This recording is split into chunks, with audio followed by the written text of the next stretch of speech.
ladies and gentlemen, welcome to the world premiere of the No Name Fit Game for now. We're going to talk about that a little bit later, about how you can be part of the naming process of this brand new podcast.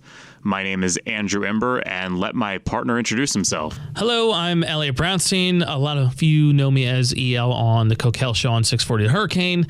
Andrew, what do you do? I'm the Florida Panthers public address announcer. Yes, the most popular public address announcer, I think I have to say, right? Maybe for the Panthers, but I don't know about the NHL. I don't know. You're pretty popular, man. You're more popular than me, and that pisses me off sometimes. Am I? I would say so. Have I reached that status? Yes, you have. Always. Wow. I had a request to take a picture with you, so that's... You got me there. All right. Then the world famous Imber. I guess that's how we settle that debate. Whoever asks the other for the picture, that's our criteria. Yeah, I tracked him down the last game of the 2019 season. I said, take a picture. Take a picture. I don't get these requests very often, so I was excited. Were you? Yeah. Oh, good. I'm glad we're on the same page here. Definitely. I mean, maybe 5 times a year tops. So these are rare events. Well, that was a good last game of the season, but we're here for a different reason, right? Yes, this is not a sports podcast per se. This is not a hockey podcast. This is a general health and wellness podcast where we're just going to talk about all things health. We're going to talk about what we do in fitness, but we're also going to talk about diet. We're going to talk about mental health. We're going to talk about sleeping better, because just getting fit alone is not going to turn your life around. And I think this is really about getting people an overall sense of better health. So I'm excited. Yeah, I am too, because obviously health is important. If you're living, you need good health, right? Absolutely. I think that's the saying. If you're living, you need good health. Yeah. And there's a lot of ways you could have good health. And what we're going to do is explain to you that not just one way works. There's different body types. There's different ways of doing it. And, there's a lot of arguments out there. And let's say you are overweight, or you're just not healthy, you're out of shape, whatever it is, and you want to lose weight, but there's so many things pulling you in different directions. We're going to guide you to how to research those directions and which one may fit you best, and which one you should try out may not work, and then which one to try out again off of research. Absolutely. And I think my goal here is, regardless of what your situation is, all walks of life, all body types, we're going to help you find what works for you. Because there's, like you said, there's so many different schools of thought out there, and there is no one size fits all. Like it is, you have to experiment. Sometimes what works for your best friend, your husband, your wife, your brother, your sister may not work for you. Exactly. I mean, my friend eats pasta constantly. I do too. And he's shredded. And me, I'm like, if I eat an ounce of pasta, my belly is rolling over my, legs and stuff like that. I'm tripping over my gut. I think that's another good thing, because you and me have very different styles. Yeah. And we have different builds, and, we're relatively the same height, but we have different body structures, and sure. And that's a big thing too, and that has to do with genetics, and it has to do with how you build and how you're structured, what kind of workouts you do, what kind of diets you do. And that's the thing. It's, fitness is not just, grab a weight and do it, and that's it. There's a lot that goes into it. Yeah. And I think it's important to start by saying that I know certainly personally, I wasn't born with good genes. I wasn't born with I had friends who, when we were growing up, sitting out by the swimming pool, this kid ate whatever he wanted, and he was always shredded. Had abs from the age of 10, and it just never left him. Right. That wasn't me. Like, I was small, and then once carbs started sticking to me, I was overweight, clearly.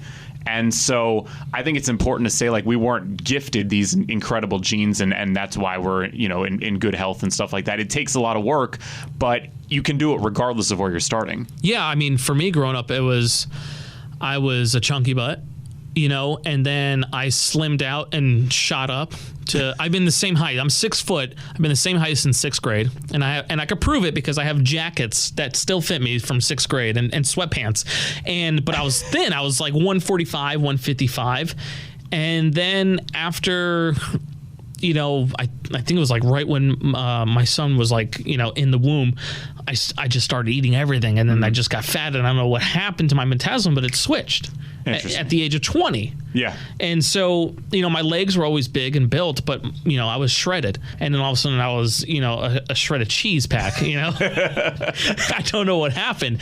And a lot has to do with the pasta. Yeah. the carbohydrates. Some people react differently to carbohydrates, and we can get into that in a little bit, but it's crazy how much the body is different from each person.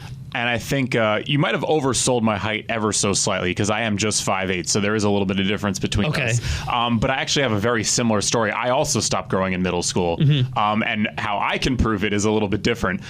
So I was playing soccer in a rec league, and they used to come out with trading cards. I don't know if you remember this. They would get all the parents to buy extra things, and some of that incentive was offering trading cards to their kids. Did you ever have that? Yeah. My mother would always say, "I know what he looks like." So, and my mom was the opposite. She wants more. She wants more of me. Yeah.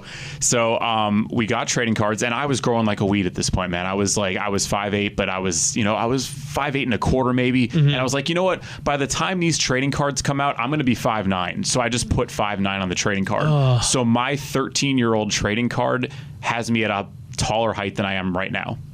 Never grew another inch. That's crazy. I put the kibosh on myself. Yeah, you jinx yourself, right? Yeah, it's okay, because the doctor said I was going to be like 6'7", and I was like, sweet, I'm going to be 6'7". I'm dunking on other kids in school and stuff. I could barely play basketball, but I'm dunking on them, and then nothing happened.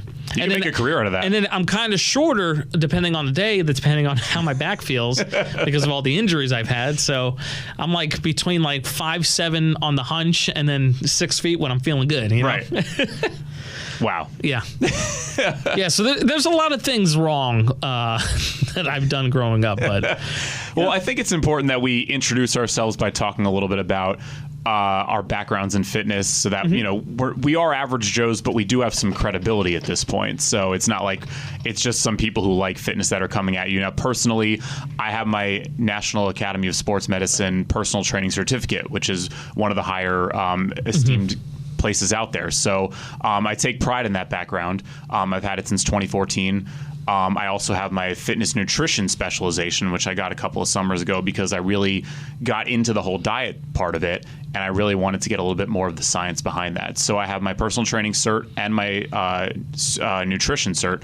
So that's kind of where I came from with that. I was really into bodybuilding for a long time. I still love lifting weights, but a few years ago, I really got into American Ninja Warrior. Just as a fan, I know a lot of people love the show, and I hate it. You hate yes. it? Yeah, I swear, I hate it. What do you hate about it? It's because it's not me. So I'm like, that's not something I would do. Like, why the hell would I watch this? Okay. So I'm like, yeah, I hate it. I start out by saying, this looks amazing, but there's no way I could ever do it. Right, and then you're doing it. Yeah, but no lie, the first time I ever went to a ninja gym was JJ Woods had a gym in Miami, and he's one of the top competitors in South Florida, or even in the Southeast, or probably even nationally. He's a fantastic, amazing specimen of an athlete. And I got up on the first thing there, which was literally just like a spoke coming out of the wall. It was just holding on to something in the wall. And as soon as I put one arm on it, I fell off immediately. It was just so foreign and alien to me. And I was so bad at it that I think it almost made me angry. And I was like, I want to get better at this. Right. Yeah. It's kind of a challenging thing that you don't realize is challenging. Because you watch it, you're like, okay, I don't think I could do this, but I want to try it. But then, and they make it look so easy. Right. And the thing about, us is we're that type of mentality where if we fail at something, we want to master it. Right. And that's where, my training went into effect. It was like, I boxed and I did MMA, and I've never been knocked out. I've lost, but I've never been knocked out. And, that's a big thing. Yeah. Trust me. Honestly, I'm kind of depressed about it, but, it's like, come on, not once, but the thing for me was I wanted to get better all the time, because I was probably the worst boxer that you can imagine with a great record. I was flat foot, stiff legs. I was like a walking brick, like the Robo fighters that you used to play back in the day. I was like that. When their heads go up? Yes. Yeah. So that was that without my head popping off every time, but only sometimes. Yeah, only sometimes. But I was just a real stiff guy, and my body wasn't built. I have an athletic build, but my body isn't athletic. And what I mean by that is that some bodies, kind of like Derrick Rose or Greg Oden, you're just susceptible to injuries. That's an understatement. Yeah, because a lot of people are like, "Oh, this guy's injury prone," and especially talking about sports, it's a true thing. Some Definitely. Bodies, no matter how much you build it up and what kind of physique you have, you're still injury prone because your body just may not have that buildup. A lot. Like it's ironic. These guys in the background right now, we're watching strongman. Yeah, that's a totally different body type. Yeah, so that's a big gut, strong, non-athletic type of body. The opposite of ninja. Exactly. No stretching whatsoever. But these guys, they don't get injured often because they have a strong tendon bone structure. Yes. So. Yeah.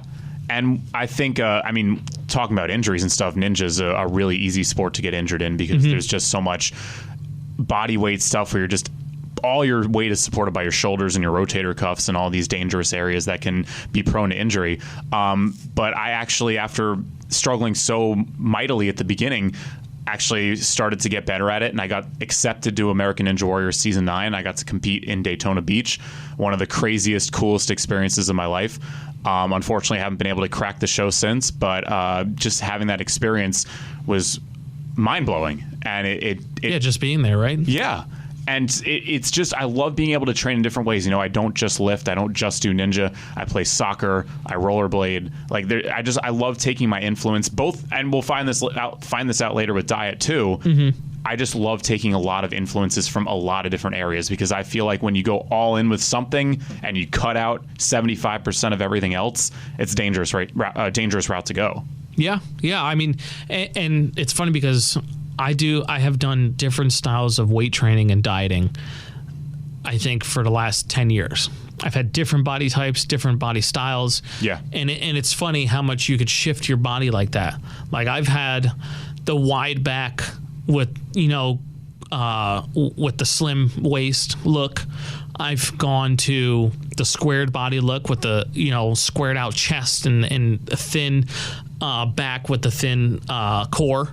So it was weird because you could change just by what exercises you do every day, how you do it, and what you're eating, how you could shift. I was just, the bodybuilder type with the just broad and big with the big belly, sure. Yeah. And then, right now I'm doing something different and it's at a slower pace, but get into it a little bit. Well, okay. So I started this in March, sort of like February, March. Okay. And what I was trying to do is bring to everyone's attention that you don't need exercise sometimes. What? Yeah. You're going to have to explain this one, partner. Okay, so I'm doing this for the people that are injured often. Okay. Or they have they deal with lots of pain in life, and their excuse, and I hate to use that word, but their excuse is I can't move, I can't run, I can't walk, it happens. Yeah, and and it's true. And that's why I hate to say the word excuse, although a lot of times it is just an excuse. But there are situations where you're like, I can't move, I can't do this. There's a lot of things I can't do, but how do I lose this weight? Because I want to start doing this, but if I don't lose the weight, how do I do this? So I took 3 months of literally eating right, drinking water, and literally the lightest weights and walking as possible. Wow. And I barely did cardio. I did no running. I walked maybe half a mile a day. So this is something that pretty much anybody could do. Right. I mean, walking a half a mile, that's nothing. Right. So what miles 52.8, right? 52.08 on feet. So that's 2,600, whatever. They said there'd be no math. Oh yeah, whoops. No math, sorry. I'm a dork, I can't help it. So, I mean, for you to do a half a mile walking at your pace, not speed walking or anything, just walk, take a break, walk, whatever. And then I did light weights. So what I did was, with my diet plan, I went strictly for the first 3 weeks. I did high protein, low fat, low carb. I pretty much eliminated all carbs. which is tough. Yeah. I wanted to, you want to kill yourself. The old Atkins style. Yeah, and well, Atkins, they want high fat on that one. Right. So I went low fat too. Yeah, no carbs. Forget that. See you later. Yeah. You have to make that sacrifice. The and carbohydrates, keto, which is very fat and protein as well. Which I hate keto, and we'll get into that another. Yeah. So, but it's a funny thing. Yeah. But yeah, I strictly went all protein. I went 250 grams of protein. A lot of shakes. Wow. Yeah. A lot of shakes. A lot of tuna fish, can eating, and it's a struggle because it's so bland and it's so dry, and then all you're doing is drinking water and peeing all day. Right, but if you want to get healthy and you don't have access to working out heavily, this might be something you're willing to put up with. And if you deal with the headaches and the what they call the ketosis flu, but it's just withdrawals from carbohydrates, you'll drop an easy 15 pounds like it's nothing, and then everything else is maintenance weight. And then I started going into moderate cheeses or moderate fats, with cheese, dairy, and stuff like that, and I just maintained this 3-month diet, and I've never done anything like this. Sure. I've done 36 pounds in 3 weeks. Now, those are my diets. That's mind-blowing. Yeah, it's disgusting. It's gross. Doesn't sound healthy. And that's running 6 miles a day, heavy weightlifting, dieting, and stuff like that. And I was like, I need to take a different approach because my body... That's not healthy. Yeah, my body is... I'm old. I'm 28. I'm old, broken, and battered, and everything else. And I was like, I need to do something where I could tell people, if you're hurt or you're injured and you can't physically do something, here's the best way to do it. And literally, it was the easiest thing. If you want to know the diet plan, it's 3 words: water and high protein. Wow. That's it. That's simple. Exactly. Very simple. Yeah, and I've lost 35 pounds, and I've maintained a weight at 200, which I'm comfortable with. I mean, I got that extra skin flab, the little belly, but I'm fine with it. And you're healthy. Yeah. I mean, I could run easily, sort of, but the injuries, some days, if it's raining out, my gouts are like, ugh. Yeah. So that's interesting. It's really the opposite. Again, I love that we're bringing a lot of different things to the table here, because I am a very high carb guy, but at the same time, I'll admit that's not something that's going to work for everybody. When you're going after something that's high carbs, and again, I know we're kind of transitioning a bit here between fitness and diet, which are two different things, right, yeah. But they do work together, and especially when you're talking about stuff like this, where you're eliminating potentially a food group or even a macronutrient. To me, you can have a carb-heavy diet if you're very athletic, and that's kind of where I'm at. So, if you're working out 4 or 5 times a week, and you're working out with a lot of energy, I would say. So we're talking about high-intensity interval cardio training. We're talking about lifting a decent amount of weight. We're talking about doing sports, Ninja Warrior, soccer, things that you really have to have energy for. You can't perform at your best without carbs, because carbs are the brain's primary, it's what your brain wants to use for energy. In addition to your body, your brain needs it. So having a steady diet of carbs, if you're athletic enough, can work. That's why a lot of people are like, nope, no more bread, no more pasta, no more rice, no more potatoes. The big 4. Yeah. But I choose not to give those up personally. It's not something I can make peace with. I don't want to give those up ever again. No. And honestly, I have... A lot of people don't. I have my high carb days. Yeah. Like Friday, Saturday, Sunday, Monday, Tuesday, Wednesday. No, I'm kidding. Pretty much the weekend, I would dedicate myself to making sure I have carbohydrates in my system. The other days, and I hate to take over what you're saying, but I mean, the other days, it's carbohydrates based off of non-wheats or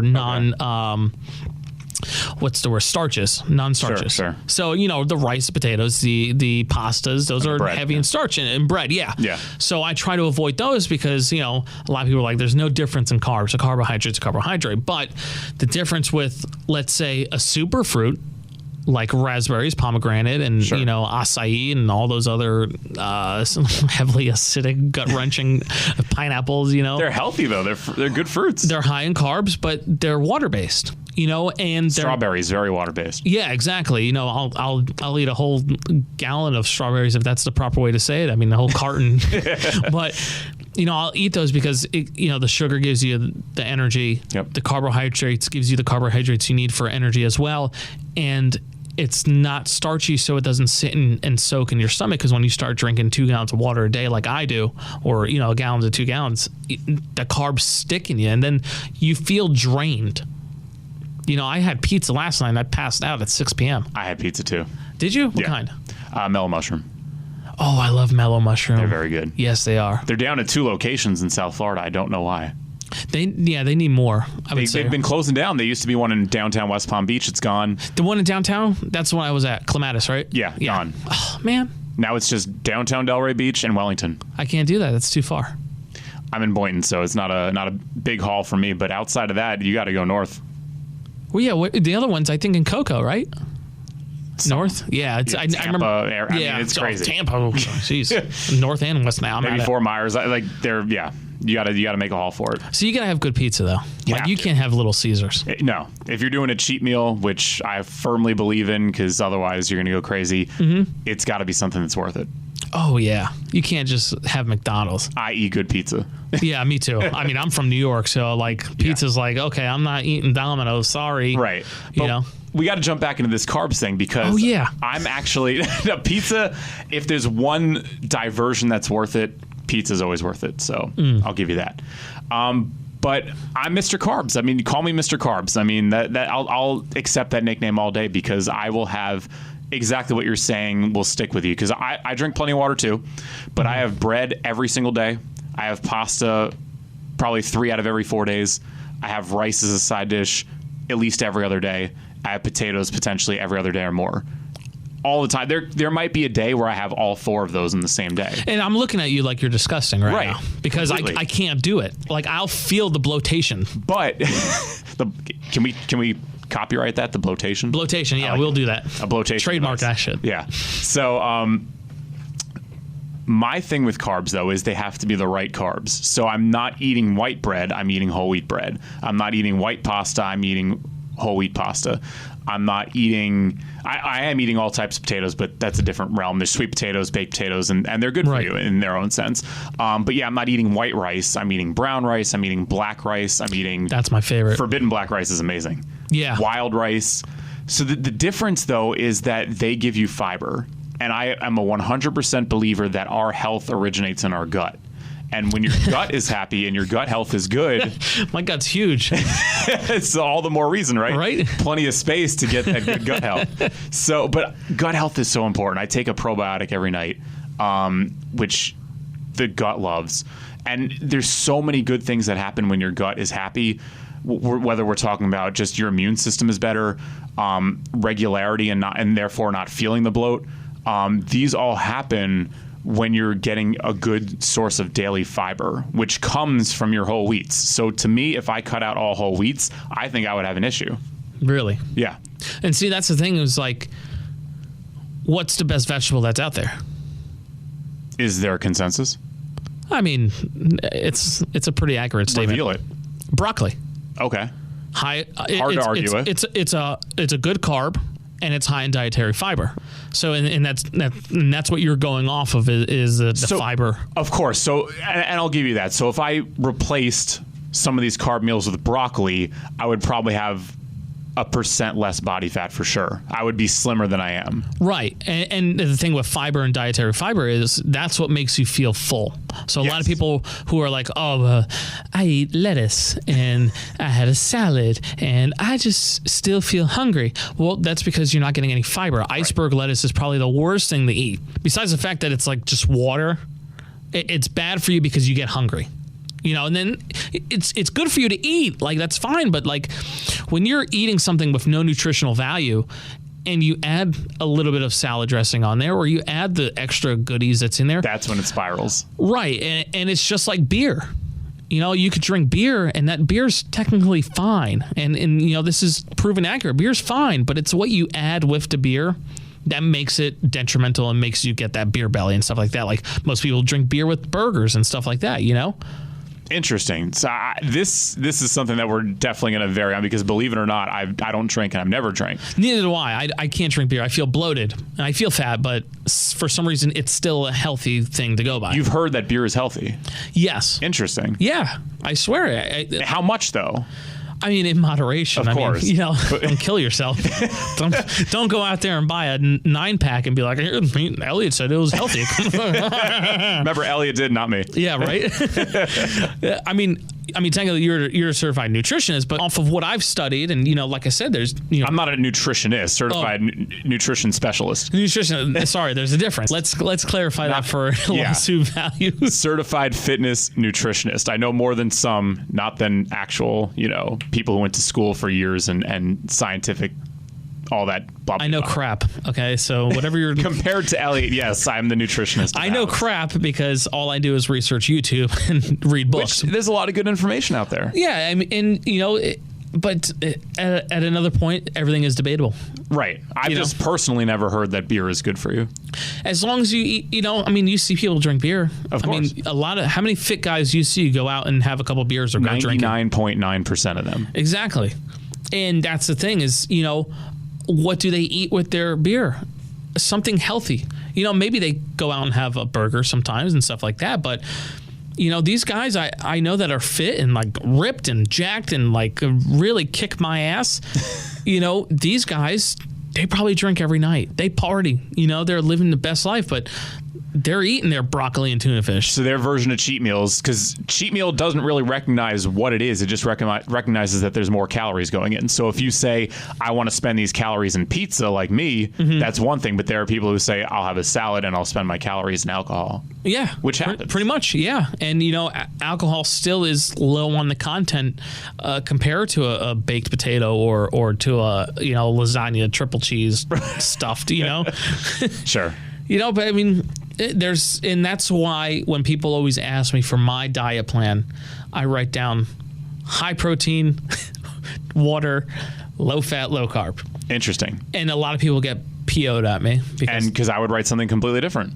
Right. Which is fine. Yeah. Well, people get PO'd at me because they're like, what do I get then? Oh, because it's not very specific. Right. I'm not telling them what food to buy. I'm not giving them a grocery list. I'm like, I don't need to research because I tell people, I was like, well, you want to know what I do? I eat tuna out of a can 3 times a day with mushed up broccoli. And that sounds like a terrible life. It is a terrible life. You think anybody wants to eat that? No, nobody wants to do that. They'll fall off their diet within an hour. So why do that when I could just tell them, hey, research high proteins, salmons, fish, cod, turkey, chicken, and do your thing. Do what you want to eat with this macro system. I think I can safely say that I have never eaten anything in my life that I didn't want to. And that might be a gross oversimplification, overgeneralization. But as a whole, I've never dieted in my life. I've only eaten smart and clean. Oh, this guy. I've done everything right. I've never gotten fat. No, and that's not what I'm saying at all. Thanks to throw it in my face. That's not what I'm saying at all, because I was very overweight at the beginning of college before I got into fitness and ate smarter. No, I mean, when I was a teenager, McDonald's, I was terrible. I used to go to the gym and eat McDonald's, and I don't know why. Yeah, I regretted that.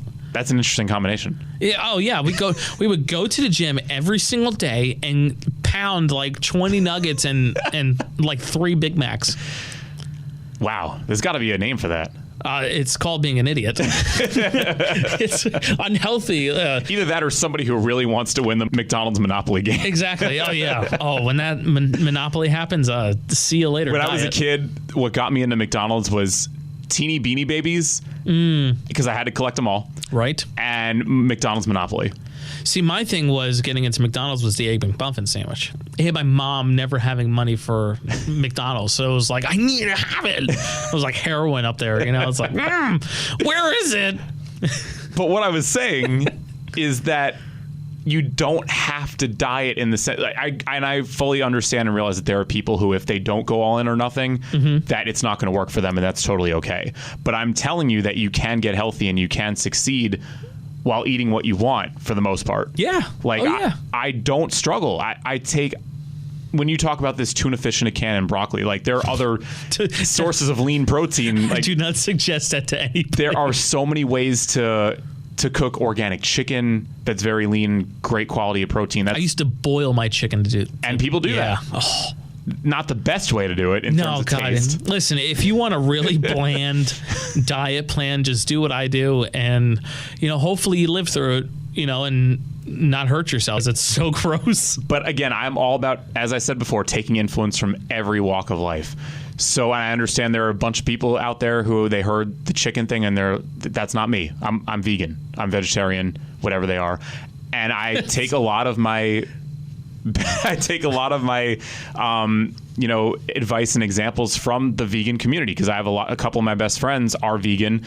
They're shredded. They're some of the strongest people I've ever seen in my life. There are ways that you can get a lot of those nutrients from vegan dinners. So one night I'll eat chicken and animal protein, and the next night I'll have tempeh, which is a nice form of protein and fiber. Extremely healthy. Doesn't taste as good, but it doesn't taste terrible if you put the right stuff on it. And again, it doesn't make it unhealthy either if you put on, a sauce or two that you like.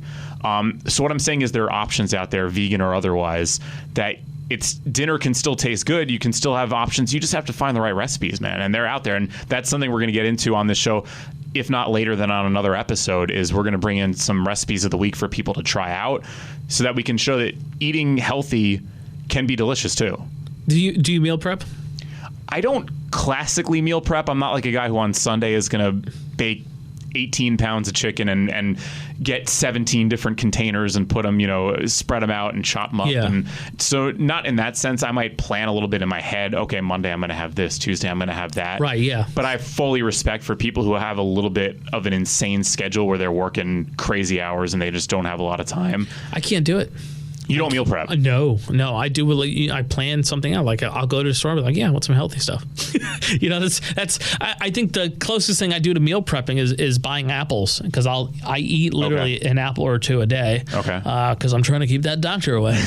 Which honestly, I don't know if it has to do with the apples, but I never get sick. They're healthy. There's a lot of good things in apples. Yeah. So, I mean, I don't know what it is on why I don't get sick, but I don't get sick. But back to the meal prepping thing is I hate leftovers.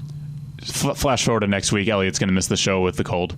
Oh, no. There's nothing sick about this guy, all right? Everybody says, oh, don't except say the guns, right? Oh, I like that.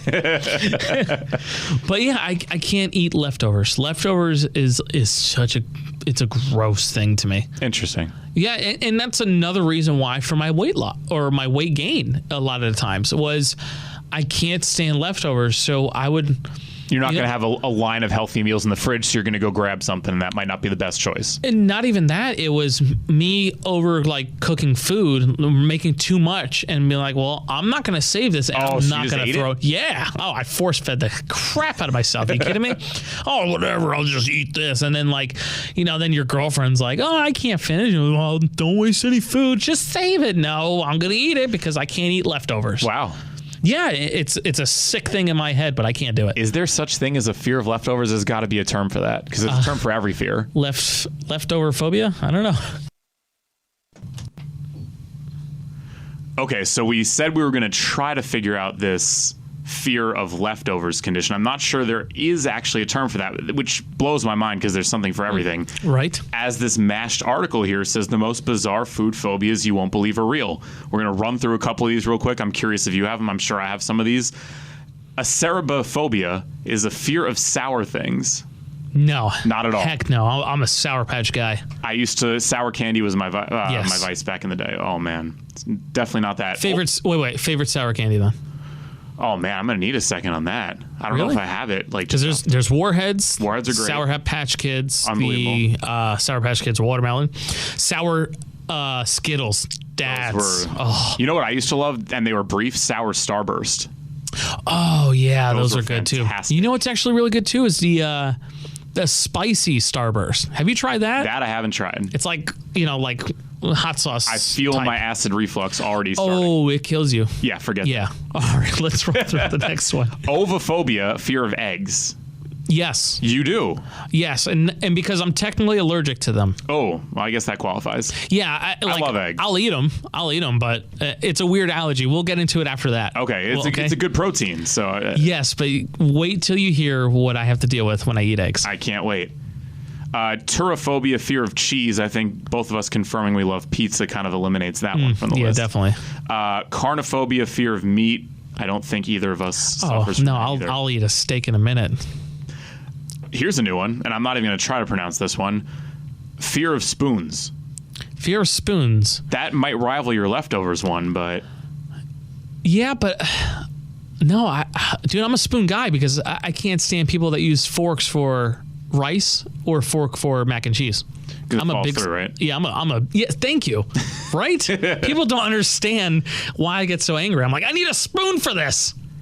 So the article here says Liam Payne of One Direction might be the most famous person to have a real problem with spoons. He'll hold them, but he doesn't like eating with them if the spoon in question isn't his personal spoon, and he knows where his fear started. I don't know if I want to get into this one. Oh, please do, because I'm intrigued. When I was a kid, I was a bit naughty at school. And when you were naughty, they made you do the washing up. I had to wash all these nasty spoons, and then it's just stuck with me after. I don't know what people are doing with their spoons. I don't want to know. Huh. That's a good way to have... I mean, that's how PTSD fears start. Right there. That's how fears start, from something like that. I don't know if I'm going to agree with that one, though. No, I'm a spoon advocate.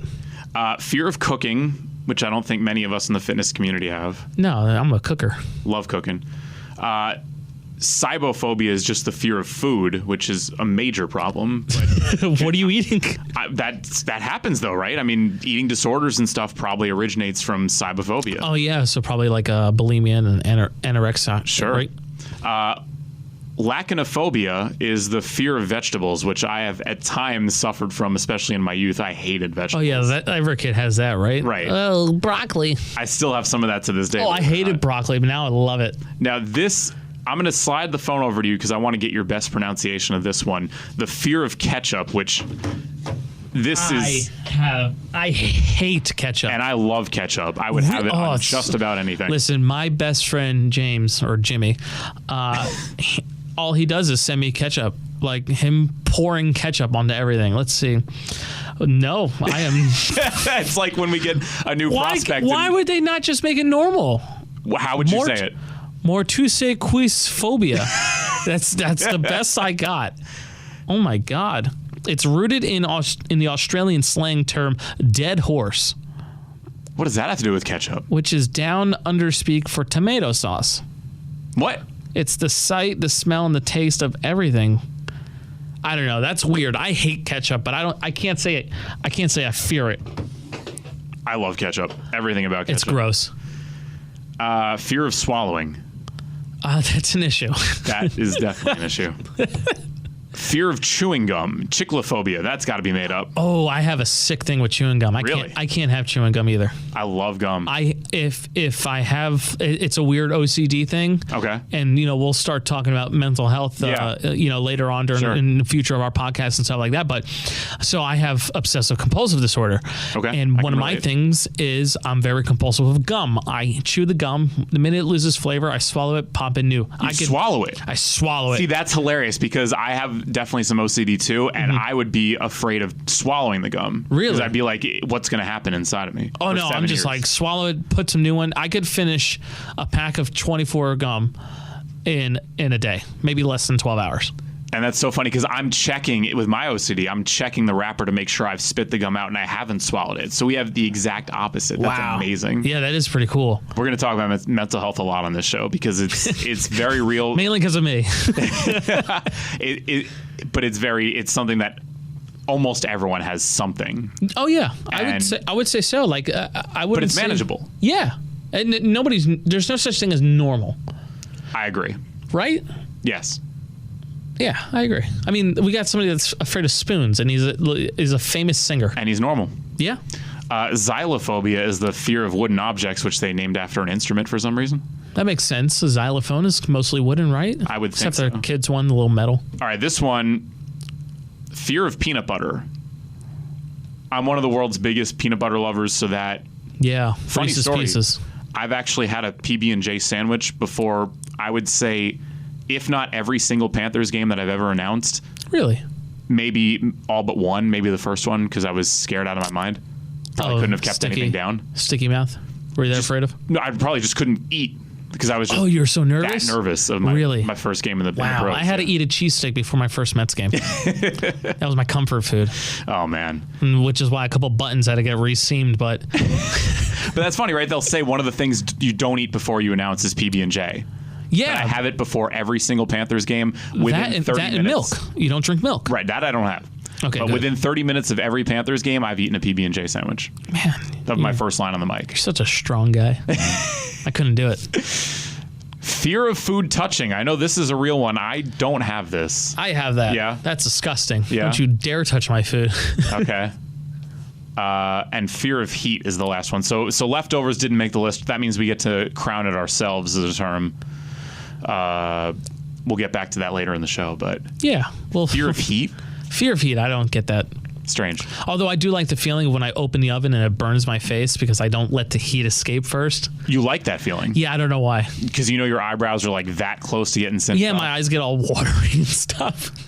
I'm real sick. That's the opposite of fears. These are different loves that some of us have. The fetishes. Yeah, I was thinking that, but I wasn't going to go there. Heat must be one of them, though. I would definitely say it's a common one. Oh yeah, but that's not the purpose of this podcast. No. Fear of heat, and we live in South Florida, so we may as well throw that one out the window. 100%. So the next thing we're going to do here is we're going to get into a segment on this show called The Wild and Wacky, which I'm actually taking from my old radio show. I was on FAU Owl Radio for my entire life as a college student. Plug-ola right here.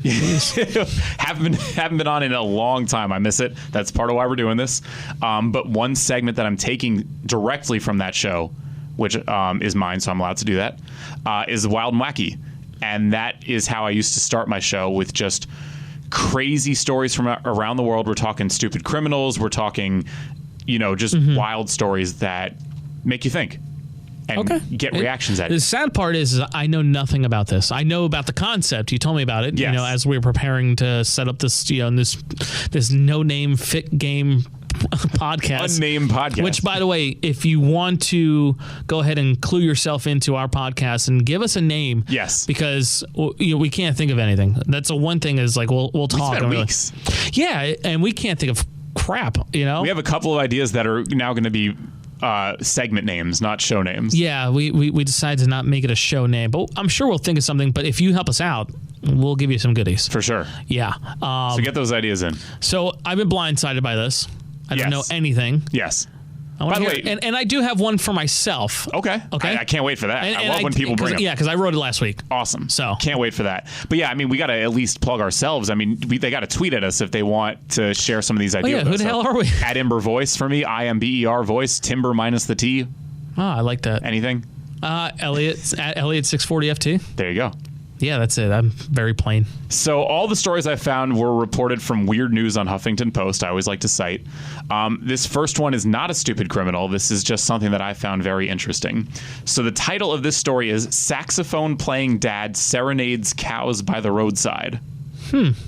The internet is over the moon for an Oregon dad who's gone viral for serenading a herd of cows with some sweet saxophone jams. My parents are such goofs. They drove out to the back roads so my dad could play the cows the songs he's been learning on the saxophone, wrote Erin Herman alongside one of 2 video clips she tweeted on Tuesday. The 2 videos show her shorts-clad father, Rick Herman, playing a handful of tunes, including George Michael's Careless Whisper, as a large group of cows scattered throughout a field walk over and gather near him. Rick Herman told Portland-based news station KGW8 that he's been playing sax for about 7 months, but so far he's only really practiced in front of his relatives and dog. After he saw a video of people playing music for animals, his wife suggested they take his act to the cow-adjacent road. He said he didn't expect such a dramatic reaction from the bovines. I thought they might be curious, he said. I guess I didn't expect them to crowd the fence so much. Now, I actually watched this clip. You did. The saxophone playing is abysmal. That's mean. I don't believe in being mean. The saxophone playing is average. People are going to say that about our podcast in a minute. Thanks a lot, dude. Oh, we're abysmal too. Sorry, Portland. We're abysmal too. I'm the first to admit that. But the reaction was amazing and genuine. These cows were walking in the other direction. This guy gets on the mic, on the saxophone. He's playing Careless Whisper. They stop in their tracks and they start to come to him in what almost appears to be a stampede as far as cows go. Okay. Cows don't stampede like a bull might, but these guys were motoring over there as only a cow could do, slowly meandering over towards him. And it was a wall of cows, and they're listening to him play the saxophone. So they were herding around him. Oof. Do we have the Price is Right loser horn to cue in there? Womp, womp, womp. Yeah. Great clip. I recommend everyone go out and watch it because these cows are pretty cute. This is one of those things you might end up seeing on the dodo because the reaction was so genuine. It was amazing. Yeah, see, I used to play saxophone. And really? I played the trumpet. Oh, really? I did too. I tried it. We'll do jazz band after the podcast. Oh, great. If you don't want to listen to us anymore, I can understand. I played sax, and one of the things was my dog would always, howl. He was a beagle. Okay. And just he was sing along with you, and it was because I was freaking hurting his ears. It wasn't because he was happy. It was like, oh, this hurts me. Yeah. It's so freaking loud, and I wonder if that's the same reaction the cows were having. Like they came over to it though. But did they look aggressive? No, they were just chilling. They looked docile. They looked like they were having. It was a song too. I mean, that Careless Whisper. Careless Whisper. I mean, that might be the thing we can't control. This. I'm going to listen to that like 6 times on the way home too. After this. So that's our intro here into the Wild and the Wacky. This next one though, cops followed trail of macaroni salad straight to robbery suspects. Macaroni salad. Yeah. Never trust the macaroni salad. It'll turn on you when you least expect it. This after police in Mount Morris, New York, apprehended 3 burglary suspects Sunday by following a trail of macaroni salad they left behind while making their getaway.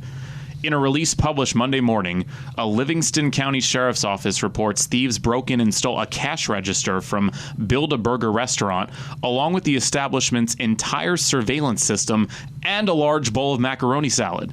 Deputies were hot on the criminals' trail, literally, as they attempted to escape via the nearby Greenway Trail. Found along the trail were cash register parts, surveillance system parts, rubber gloves, loose change, and a steady trail of macaroni salad, the sheriff's office said. It was later discovered that the suspects stole a large bowl of macaroni salad, which they took turns eating along their escape route. So they were eating it while they were fleeing or running. Or you gotta be really hungry to be eating macaroni salad. They gotta be high. As you're leaving. That's a great, a great thought. You have to be high. And also, what caught my attention here is they found cash register parts, surveillance system parts, and loose change in addition to all, into the macaroni salad and others. How are they losing everything they stole? And how is the cash register disintegrating? How is the surveillance system disintegrating? What is going on here? I bet this is what happened. They got stoned. Okay. They were short on cash. They were hungry. They go to this place. They steal the macaroni salad with the cash register. They don't know how to open up the cash register because they're so high. They're just like, I don't know what's going on. So they're like smashing it on the way and dropping macaroni. You dropped the macaroni salad, man. Oh man, they gotta be high. That's the only explanation, right? You gotta be so stoned out of your mind that you do something like this. And they were able to break down a surveillance system. Are they just dropping this on the floor and parts are going flying? I mean, yeah, I want to know how elaborate this surveillance system was. Yeah, maybe it was an inside job. Ooh, inside high job. Wow. Didn't think of that one. The clerk got so stoned. I got the keys, man. Wow, that's intricate. Third story. Motorist tries to pass off obviously fake license plate as legit. From Moorpark, California. A big rig truck driver has been arrested after authorities spotted a phony license plate on his rig. How could they tell? Well, the Ventura County Sheriff's Department says the 1960s style yellow on black plate had wobbly letters and numbers. Also, instead of California, it reads Caliphas. The department said Monday that a motorcycle officer spotted the plate and pulled the driver over in the city of Moorpark, northwest of Los Angeles. The driver was arrested on suspicion of driving under the influence of drugs, possessing methamphetamine, being an unlicensed driver, and having an active arrest warrant. Wow, that's a lot. A lot to digest, right? Yeah, I mean... I think my favorite part of this is the art project turned license plate here that led to the arrest. So can you imagine we're just driving down the road here and you see a license plate? Maybe it looks like it's in the ballpark of the other license plates, but the letters and numbers are clearly drawn on and it says like Florida instead of Florida. Now, I've seen people use cardboard that says lost tag and then they write it down, which I think is still illegal to do. right? Possibly. Yeah. Well, we'll have to check. We'll have to check with the cops on this one. We'll check the resources. Yeah, but to see something that bad, like, and you're trying to pass it off as real. That's my favorite part of this. And then you already have warrants out for your arrest. Great strategy, right? Yeah. It's a bold strategy, Cotton. We'll see if it works. Like, you could easily steal someone's plate and just throw it on there. I would think that might be easier than actually creating an art project. It's just a Phillips head screwdriver. Slap it on there. Like, why not? I mean, don't do it. This is not our advice to you people, okay? If you have a suspended license or plates that are outdated, do not do this, okay? Yeah, the whole Wild and Wacky should come with a disclaimer, do not do. Yeah, and I also should not give further advice on how to steal plates. Agreed. We'll cut that there, but at the same time, Califas, Califas, was his attempt at that's spelling got to be California. a joke, right? He's got to be like, jokes on them. Let's see if they notice. Under the influence of drugs. Again, we talked about this in the last story. This time it's actually confirmed driving under the influence of drugs. God, that's I mean, bad. California is a tough state to spell if you're in that state, I would imagine. And not in that state of California, in that state of drugs. Like, I can understand, like, California or, like, EA. Right. But, like, Califast, that's a mockery. That's a new one on me. Yeah. So I got my story. Okay, I can't wait for this. I love being on the other side of this. And for those that don't know, I work for the Florida Today, USA Today network, okay, which is a publication in Brevard. And a story hit close to home that I had an opportunity to write a couple weekends ago where So this is your own story? Yeah. Oh, yes. I can't wait. Yes, and you know, it went national, and not because of me. It's it went. Sure it wasn't because of you? I guarantee it wasn't because of me. But it went widespread, and the fact is that a male was stopped on his bicycle for suspicious activity. And for the last week, people have been calling saying that their pool floats were being stolen out of their property. Some as far as their pool floats or their pool screen being broken into, cut up, then the pool float is stolen. Okay. So they stopped this man. In his book bag, there is a deflated pool float. He then takes them to an abandoned house, which actually happens to be his property as well. And they found over 75 pool floats, including the ones that were reported. 75 pool floats. Wow. Okay. And do you know why? Let's think this through here. What would be the main reason somebody would steal dozens and dozens of pool floats? I'm trying to figure this out on the fly here, so let's take this time as I'm figuring out to let our audience also try to figure out what could this possibly be. And I know you probably didn't even ask that to get my guess from it, but you're going to get it anyway. Oh, no. I want your guess. Okay. So again, please, I hope everyone out there as well, and if you want to eventually let us know at our same Twitters what your thoughts were on this story, what the possible reason could be for someone stealing 75 pool floats. I bet your guesses are going to be better than mine. My first thought here is, because we're not going to spend hours and just let dead air roll while I think this through. The only thing that comes to mind is that this guy is going to the pool party of the century, and he really wants to impress his friends. So he's like, you know what? I'm just going to grab this pelican pool float. I'm going to grab this flamingo pool float, and I'm just going to be the life of the party. I'm going to bring all these pool floats, and everyone's going to have one, and I'm going to be everyone's best friend because I just brought to the table something that no one else is bringing, and that's an epic pool float for everybody at this mansion pool party. You would hope so, but that's wrong. Okay. He was having sex with him. Okay, you know, the funny thing is I was about to go like, we were talking about fetishes earlier. Oh, yeah. That's what this sounds like. Oh, no, it's completely, he's having sex with him. And it's not for a fetish. It's not like because he gets off on pool floats. It's not because like, oh, I love the rubbery thickness of it or whatever. He told the cops he was having sex with this because he didn't want to rape anyone. Wow. So where do you want to head next? You want to talk, we haven't gotten into anything regarding sleep, regarding mental health, regarding overall health. We talked a little bit of diet, but not specifically. June is Alzheimer's month. So we could jump into that. Because we've got exactly one day to fill that. Exactly. Exactly. In July, who knows what kind of month that is. It's my birthday month, so don't forget that. Okay. I'm a Leo, July 27th. My present better be July 28th when we see each other. So remember that. I'm holding you to it. Okay. All right, cool. Now that we got my birthday presents sorted out. So Alzheimer's runs in my family. My mother or my grandmother got it when she was 65, my mother when she was 55. And then I've been punched in the head way too many times. So I know I'm going to get it soon. Hopefully not. Well, no, but I mean, it's guaranteed. You know, it's one of those diseases that are just out there that there's so much research for, but it's to me, it's worse than cancer. Because it's you don't know what's happening. It's just a deteriorative of the mind, and then you don't know what's happening. Like with cancer, it's like, okay, I know I have cancer, I know I have this, I know I have leukemia, or you know, and you can realize what's happening to you. But when you have something that eats you away and you don't realize it, you know, that's one of my biggest fears. It's horrible. You know, it's like I've made a lot of great memories, and then it's just gone. You know, and as far as, you know, how to prevent, you know, Alzheimer's, there's nothing you can prevent, but one of the biggest things is to make sure that you sleep well, you know, or always keep your mind actively engaged. You know, I mean, one of the things I do is I read word searches, crosswords, you know, any type of puzzling activity. Tetris is really good. Yeah. Yeah, because it stimulates your mind and you know how to, you know, it's a moving puzzle. Yeah. Yeah, exactly. How to configure out a puzzle while it's moving and at a really fast pace and stuff like that. I mean, and honestly, video games are good too. Anything to keep your mind stimulated. Like you can't have a dull mind, and that's the biggest thing.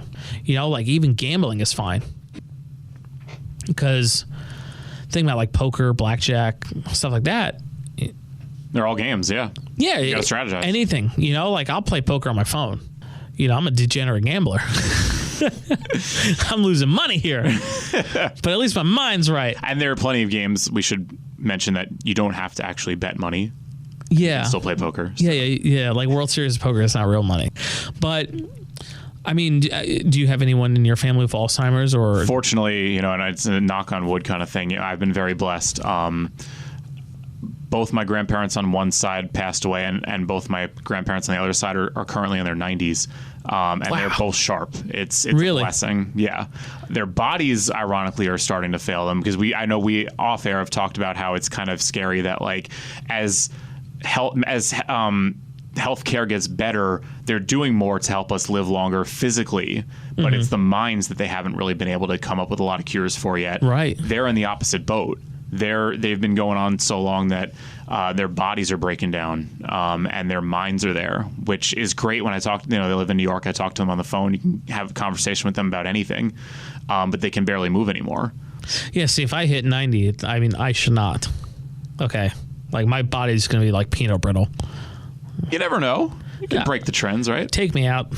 You don't even want 90? No, just like think about it, like, you know, people were like, yeah, I want to live till, you know, I'm 90. And then by the time you're like 80, you're like, I'll take the 10 years off. You know?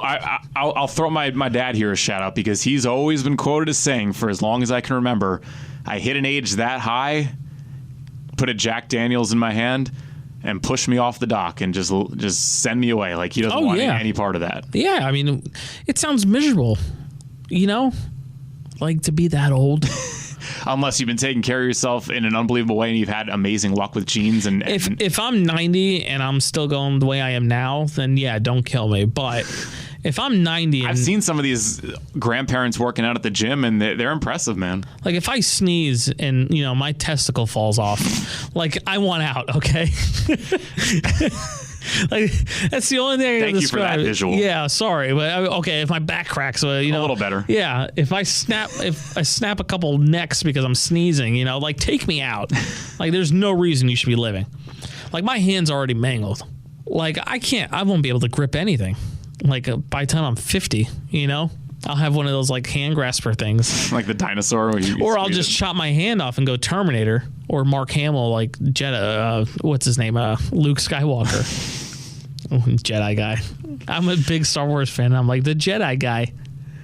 So, but you bring up a good point though here, because sleep is one of the more underrated things. It's to bring us back. Let's throw out that reel. Let's reel it in a little bit here, our fishing line, and bring it back a bit to one of the things you brought up, which was sleep, because that's one of my favorite things to talk about, because there are so many people out there who don't get enough sleep at night, whether it's a combination of they can't sleep, anxiety. Right. They just work so much that they don't have enough hours in the night to sleep. Right, and that's something I deal with too. Right. I don't sleep enough. All you can do is take advantage of the time you have. You can try to prioritize sleep in the sense, and I know there are people who simply can't. They work too much, and they can't survive if they don't work enough. So I understand and respect that totally. But if you can prioritize and give yourself enough, that even 7 to 8 hours of sleep, that's huge, because sleep does so many good things for your body. It repairs so much. And if your problem is simply that you just can't sleep, that's something you can usually do something about. Yeah. I was one of those types. My dad, and he's the type, he head hits the pillow, he's out. Yeah, that's me. I'll pass out on a dime, dude. I used to, A, if I'm not in my own bed, I can't sleep very well. And B, even if I would lay in bed hours and not fall asleep. And that's bad. That's horrible. That's brutal. And they'll say, if it's been 10 or 20 minutes, just get up, because at that point it may not be happening anyway. There may be something to that, but my goal has been to transform my sleep, and I've done it successfully. I've gone from hours at night to sometimes right away. And there are a couple of things that really completely changed my life. And I am one of the biggest non-believers in taking something like sleep medicine. Do not, get hooked on these things. They're dangerous. Oh, I mean, I haven't taken a over-the-counter ever. I got started on melatonin years ago, and it changed my life completely. And the thing about melatonin is people take too much of it. They abuse it. Melatonin is not a bad thing in and of itself, because people have it's been used in anti-cancer trials. So melatonin itself is not a bad drug. Right, and it's natural. Your body produces it anyway. It's almost like taking a B12 vitamin or vitamin C or something like that. The biggest fear, and when you look up all these articles, and for some reason there are some people who have it out for melatonin. They say there are side effects. You might stop producing it, but there are a lot of people who stop producing it naturally anyway. Everyone stops producing it as they get older. There are specific branches of science out there that say the best dose to take of melatonin is 0.3 to 0.5 milligrams. So the smallest, there are people who take 10 milligrams a night, even more. That's not what I do. I have these lozenges. I have a dissolve under the tongue lozenge. It's a 2.5 milligram tablet. I crack it in half. I crack it again, and then I take a tiny bite out of it. And I literally have the smallest dose, probably between 0.3 and 0.5 milligrams of melatonin. Let it dissolve under my tongue. I lay down to my favorite show in the world, Frasier. And that will put you to sleep. Holy crap. It's not the melatonin, dude. It's easy now. It's the show you're watching. Easy now. We'll get into that in a second, but melatonin did wonders for me. Mm-hmm. To me, it's just that little reminder that it's time to go to bed. That combined with watching the same thing every night, what they call sleep hygiene. Mm-hmm. You do the same thing every night. You brush your teeth, do whatever, get off the devices, and maybe put on your favorite show. I don't even watch television. I close my eyes, have a little bit of melatonin. It's 20 minutes or whatever on Netflix. Yeah. And I do the same thing every night, and it's just completely changed my life. The only other thing that I do that I will give some credit to is, as a glasses wearer, I switched to blue light blocking glasses, and also switched my phone to night shift at night. And you wouldn't think that it's a huge cause. No, the blue light gets you. Yes, the blue light glasses. I bought my girlfend that. Yeah, it works. She sits at a computer, and I should probably get some too, but I'm too lazy. But I bought her those. She was always getting eye strains and migraines and stuff like that. And interesting. Me, fortunately, I haven't dealt with that, and I bought her those, and she loves them. It works. Yeah. And they're $25, I think, for Christmas. Between the blue light blocking glasses, the tiny doses of melatonin, and the improved sleep hygiene, it's been life-saving for me. Yeah. From laying awake at night, tossing and turning for hours, to just almost instantly sometimes. It's such a huge difference. And because sleep is so vital, I really like to share these tips with everyone to help them sleep better, because it's something that a lot of people need help with. So for me with sleep is I sleep too easily. Okay. It was a form of narcolepsy that I concurred. Wow. From working overnights. Interesting. Yeah, it's similar to like non-24 where blind people don't know when it's day or night and they have trouble sleeping and stuff like that. Gotcha. It's something similar to that because I worked overnight. My mind would always stay that it's time for sleep, and I would pass out. But either way, for me, I've never had issues with sleeping. The problem with me is that I can't sleep properly because I also have sleep apnea. Ooh. And that's a big one. Heart disease will come out of it. You don't sleep properly. Wrong blood flow, migraines, the works. So, and there's a lot of people out there who have this, so I'm very curious to hear your perspective on it. I mean, every time I sleep, I got a hole in my chest, it feels like. The breathing's tough, waking up, oh, geez, man, this sucked. Right, yeah. Yeah, so, and it's bad, I snore and, I use the CPAP machine, but the thing with the CPAP machine is it would blow into my eyes and I would get like dry eyes and it hurt and it irritating and I hated it. And plus you're like strangling yourself. So you're killing yourself and keeping yourself alive at the same time. It's a dangerous condition. Yeah. So my techniques, for proper sleep and, it's tough. It's like, I sleep easily. I could do it. But what do I do to maintain a proper sleep? Because what I'm doing is not right. So for those sleep apnea that look for a natural remedy, I sleep on the couch. Huh. Something that is a punishment to some. Yeah, I sleep on a couch. I mean, I bought a comfy couch. Well, that's important. Yeah, I'm not, it's not like a hospital couch. But I make sure that, my neck is kind of up and, I put a pillow in between that crevice area, like where the spacing of the back and the arm would be, so that, I'm not breaking my neck. But, I want to keep myself elevated and eating right. It all goes back to diet. With me eating properly, my snoring and my sleep apnea has gone down. And I'm not an overweight guy, so sleep apnea for me isn't really that. It's very bad for me, but diet has nothing to do with why, or being overweight is why I have it. And if I could just step in for 1 second here, I think this is the reason why we're doing this podcast. Yeah. Because what you're saying is so true. It can help things that you wouldn't even think are related to it.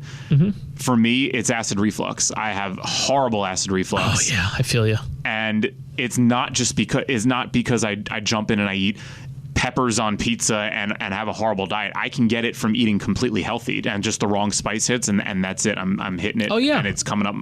But the better I eat, the less acid reflux I get. So I think that's so important to underline why we're doing this is because it's not just lifting weights. It's not just eating better. It's a whole lifestyle approach that system. As you get completely healthy as a human being, everything changes. Yeah, no, I agree because I mean, I've had 2 broken noses, so when I get the acid reflux or I, eat something that I shouldn't have or eat too much, like I regurgitate through my nose, and that's the worst feeling ever. Wow. Yeah, so I'm throwing up through my nose, and it would happen a lot, especially with the sleep apnea on top of it. It's just like I'm not doing what I need to do. So I changed, I made sure my diet was there. I don't eat past, 7 o'clock at night or 8 o'clock at night, making sure that you eat a good, 4 hours or 3 hours before you go to bed is a great way to live. Just one for, acid reflux reasons, sleeping on a full stomach is bad. And just making sure that you're eating right helps with the blood flow and the proper airflow with what's going on in sleep apnea. So, changing my diet helped out a lot and losing that weight and stuff like that. But back to, so we touched on the egg phobia. Remember that? Yeah. So for me, I have this weird thing because I said I had something interesting about eggs. I don't fear them. I love eggs. Let me get that straight. I love eggs. It's so delicious. Hard-boiled, poached eggs, Benedict, whatever you want. I love eggs. I can't eat eggs because it causes me to fall asleep. Wow. I pass out from eggs. Never heard of that. Right? and if you look up eggs, it has something, and it's not melatonin. It's the thing that turkey has. Tryptophan? Tryptophan. Is that really in eggs? Yes, it is in eggs. Wow. But most people don't realize it. Of course not, yeah. Because turkey. Because most people have eggs with other nutritious stuff, and it gives them energy. But for me, I guess it releases too much tryptophan, and I pass out. Wow. I mean, I if I eat a Wawa egg sandwich, which I love, I'll pass out. I fall asleep. McDonald's egg sandwich, fall asleep. Wild. Yeah, any eggs. And I love eggs. So if I ever was real tired and just needed to go to bed, I'll eat eggs. Yeah, tryptophan is in eggs. Yep. And I found that out, and I guess I'm real sensitive to it. So I think this is actually, we're all about education on the show, and I learn and you learn and we learn as we continue to do this. And that's the whole point. We're learning together. The following foods are good sources of tryptophan. I think this is interesting because most of these you wouldn't even think of. Salmon, poultry, eggs, spinach, seeds, milk, soy products, and nuts. Yeah. So lots of random sources. So I love almonds, right? Yeah. But I can't eat them in the morning because that's another thing I'm sensitive to. There you go. Like if I eat almonds, I'm like, oh man, I'm lagging. So tryptophan's a trigger for you, yeah? Yeah, I'm really sensitive to it. It's crazy because I can't eat eggs in the morning. Wow. I'm kind of I love that as a breakfast. It's a great breakfast starter. God, I love eggs. Yeah. Scrambled for sure, yeah. Potatoes and eggs. Oh, it's the best. I can't eat it. Yeah. I fall asleep. Wow. There's many times here I'll just do it. I'll be like, I don't care. I want a darn Wawa egg sandwich, because they're so delicious. And then I'll be passed out like half hour, we'll snooze. Crazy. Yeah, it's crazy. Wow. I don't think we should go today without touching on mental health. We're not going to get into anything crazy today, but I do think it's important that we talk a little bit about it because there are a lot of people out there who aren't happy. And that's a horrible thing because I think I'm very much a believer in, we get one shot at this life and you got to make the most of it. So if you're spending a lot of that time unhappy, it's not your fault because these feelings are very real. Yeah. But if you can find a way to get over that and be a happier person, it can make such an impact in your life. So I think it's important that we just, even if it's brief, touch on mental health, things that have worked for you, things that have worked for me, tips, advice. Because if you've been there and you've been in a sad place and you found something that makes you happier, that might be a saving grace to one person listening out there. And if we can help one person be a little bit happier, we're doing a great thing. So one thing I think it's really important that I've learned over the years, and I'm 30, which I don't know, is that old now? I feel old sometimes. Well, I'm 28, so yeah, I'm going to call you old. Okay, so I'm the elder statesman here. I know there's a lot of people here who are cursing me out right now, calling 30 old. 30's old. What? Exactly. Thank you for giving that personification. One thing that I've learned, though, as I've gone through the teenage years and then into the 20s and as I start now the 30s, I've really learned that you have to do what you want to do. Now, you work, and sometimes you're not going to love your job, but you have to put food on the table and you have to pay the bills. When you're not working, you have to do what you want to do as long as it's not destructive. So what I'm saying is, if you're doing something that you think is silly, like if you play a game that you think people would laugh at, that's okay. I think it's so important to just, if you're doing it and it's not hurting anybody and it's bringing you joy, don't care what other people think.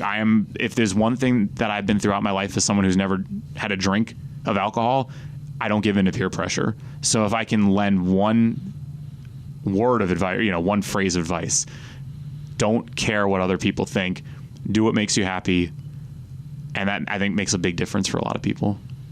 Except for the fact that I peer pressured him into this podcast, but we'll get into that later. Anything but this. I said, you better do it with me. Oh, man, I'm so happy to be doing a podcast. But no, you're right. And a lot of my life has become do what I want. Yes. And it comes down to me with my job, with my life and what I do, and I'm doing what makes me happy. And, life is struggling. Life sucks. There's a lot of struggle. As the saying, life sucks and then you die, famous by Vince McMahon, but anyways. As J. Cole said, there's beauty in the struggle. Exactly. You cannot have, what's the word? Sunshine without rain, right? Yes. You can't have beauty without pain. Yes. Stuff like that. All these oxymorons or idioms and stuff like that. But it's true. Okay. The words don't have meaning without the opposites. right? So we wouldn't have and I always said this, you wouldn't have a dictionary if there wasn't for antonyms and synonyms, okay? And not cinnamon buns, although I'm thinking about that right now, to make it lighthearted a little bit. But you got to do what makes you happy. Somebody asked me recently, why did you quit your full-time job at another establishment to do what you're doing? And it was simple. I'm pursuing what I want to do. I don't care if I make $30,000 a year or $100 million a year. 100 million thousand. Yeah, which is a big number. That's a big number. Yes. But I'm talking about my son right now. Yeah, you made 100 million thousand, and the thing is, it's like, I don't care. I've had job offers. I could have been working right now with PNC Bank as a mortgage loan officer. I could have been working with another company repairing medical equipment, making over $100,000 a year. Both jobs, easily six figures, mortgage loans. I didn't take those jobs because I was like, I'm not going to be happy. I'm not going to be talking into a microphone or talking sports or writing about sports or shooting these cool videos that I do. What is money if you're miserable? Exactly. Like, yeah, people's like, oh. And I get there are people out there struggling and they're like, oh, give me some money. And I respect hell, that. I'm struggling. Yeah, I can tell you that right now. Yes, absolutely. Give me money. Money will make me happy. Absolutely. But exactly. But money will make you happy. But when you do work that you love, it will give you revenue eventually. Nothing's right away. Nothing in this life is okay. Instantaneous. Yes, people have won the lotto, but how much have they spent on the lotto? And that's the thing. It's like, yeah, I won the lotto. It wasn't the guy that was like, first time playing. Not usually. I don't think ever. It's usually, no offense to you guys, the degenerate gamblers. It's got to do it every single day. It's like, I got to do this. And good for them. They won. And it probably sucks because people hit them up for money constantly. Yeah. And I would live on a remote island and hopefully not get murdered. But eventually, what you do that you love will get you money. I love talking into a microphone, and it's getting me money now. I'm getting back to where I've written a lot of articles for the USA Today that I would have never dreamed of. As we heard earlier on the show. Yeah. But you know what? In a way, I love it. It's like, yeah, I'm writing a story. I see my name out on print and digital, and people, like Johnny B. Good, see your name in bright lights. People will come, and that's what makes me happy. And some people, happiness is different. Maybe they love nursing or being a vet or working with children with autism and all this other stuff. Do what makes you happy, no matter what it is. If you can do it in the work world, that's incredible. Mm-hmm. Do it in your personal life too. Yeah. A lot of people are satisfied with taking the honorable job of construction or, being a clerk at 7-Eleven. And you should never be like, they're just a McDonald's worker. Never. They're, you don't deserve $15 an hour. I mean, the whole wages thing, that's different, but whatever. We're not going to get into that. But big topic, yeah. You should never tell somebody that. You should never be like, oh, I want my goddamn sauce of barbecue, with my nuggets, you piece of crap McDonald's worker. You should never think like that. You know why? Because one, they're either doing it to get to somewhere else, or two, they generally love what they're doing, or they're just feeding a family. And I think that's another great point and it rolls into the topic of mental health. Mm-hmm. Love, not hate. Yes. One of my favorite shows in the world is Impractical Jokers. And Joe Gatto is a very big proponent. Anytime he gets criticized on social media, and these are generally horrible, unnecessary, unneeded, you're a horrible person type criticisms, he always responds in some way that's very similar to like, I'm sorry that you felt the need to do this. Go hug your family, go hug your pet, and spread love, not hate. And I think that's such an important message because in today's society with social media, everything's so easy to be mean. Oh, yeah. It's so easy to be mean these days. And we work in the sports field. Yeah, I've gotten criticism. We all get criticism. That was me who criticized you on my burner account. Better. But this guy's voice sucks. Put me in. Good to know. But you're right. People are always willing to just dog somebody or down somebody. And it's so easy now. Hide behind a keyboard. No one ever knows who you are. Right. You know, I mean, you could talk crap about anybody, you know, but the point is you shouldn't do that. You know, you're putting hate into this world that shouldn't be. You know, nobody goes up to your job and berates you like that. And if they do, you should sock them in the mouth because they shouldn't be doing that. Or you should just teach them a lesson. You know, that's a great example. I mean, I've never had any criticism to my face, but all online. Oh, yeah. Absolutely. And so it's important as we develop as a society now to the point where social media is only going to get more and more relevant, or should I say prevalent. Hate is going to be easier and easier to spread, and I just would encourage everyone to resist that urge. And right. I'm going to try to follow my own advice because, I mean, it's easy to say something, but you got to practice what you preach. Yeah. My goal is to start spreading more love. I want to recognize people who are working hard out there. I've got friends. I can think of a couple right off the bat. Gabe and Roy, who have struggled with weight issues in the past, and they've gotten out in the gym lately. They've lost a ton of weight. They're doing big things out there. I'm proud of them. I think it's important that we take the time to recognize people who are doing good things in life and spread those messages of love, man. Yeah, I mean, I'm proud of everyone. I'm proud of anyone that wakes up every single day and wants to continue to live. So my biggest thing was, you know, I was depressed in my old job. You know, I hated it. Yeah, I think a lot. It'd be surprising to find someone who hasn't been there. Right? Yeah. Very surprising. Who the hell likes their job? Not, you know, no, I mean 90% a job at some point. Oh, yeah. Or 90% of the people probably, you know, hate what they're doing or whatever. You know, and you got to look at the light. You know, I've met some really cool people recently that's helped me out with that. You know, of course, you know, my good friend Jimmy, and, you know, he's helped me out and, you know, realize, you know, that there is light at the end of the tunnel. Why give up on your dreams now when you shouldn't? Because you know you're talented at it. You know, you should never underestimate yourself. But one of the biggest things for me is like to always think is that, you know, you should never want to be the best. You should always want to perform the best. Okay, because being the best makes you think that there's nobody that wants to have the same achievement as you. And when you have that mentality, it's not humbling, you know, and it makes you blinded to the outside world, you know, like, you know, people are like, yeah, I'm the best. Okay, but there's somebody that wants to beat the best. 100%. You know, and you have to recognize that. And, you know, the biggest thing of maintaining where you are in life is understanding that there's someone else that wants to be where you are in life and embrace that. You know, I mean, there's what's the biggest interview question? What's the difference between a leader and a manager, right? And the difference is a manager just maintains what is supposed to happen. A leader will grab you by the hand and show you and guide you and be there with you. So that's how you got to view life. You got to take your hand and grab somebody who might need it and say, hey, we're all in this together. Absolutely. You know, spread love, not hate.